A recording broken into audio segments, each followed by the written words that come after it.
Allah bilir sən əziyyət çəkirsən. Amma bilirsiniz nə eləmək istəyir? İstəyir mələklərə göstərsin. Baxın, bəndəmə əziyyət verirəm. Razı halda gəlib mənim qapıma. Baxın görün nə yaratmışam. Mələklərə səni göstərmək üçün sənin əziyyətini görür. Sadəcə istəyirsən əziyyətlər müqabilində şikayət edib yox, razılıq halı ilə Allahın qapısına gedəsən. Desin, Allah şükür, hər şeydən razıyam, amma borcum var. Məsləhət bilsən, mənim üçün yetir borcumu ödəyim. Məsləhət bilmirsənsə borclu qalaram, yenə də təlaş eləyərəm. Bax, belə halla insan gedə Allahın qapısına.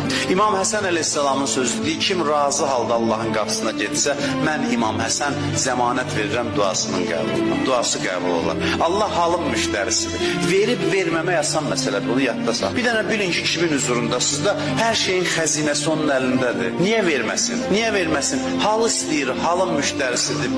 Halı yaratmaq üçün məhrum eləyir səni. Məhrum eləyir ki, nəhayət ki, sən bu halı yaradıb özün xoşbəxt olasan. Sənin əsirgəmək üçün yaratmayıb ki, onsuz da yeri göğü sənin ixtiyarında qoyur. Hərdən deyib, verməyin görək nə olacaq, halı nə olacaq, o haldır mühüm. Verməyəndə də deyəsən elə, sən mənim Rəbbimsən. Az verməmsən ki, bunu istəmirsən vermə. Onda deyib, bəs deyil, bunu istəyirdim, hacətini verin ona. Biz amma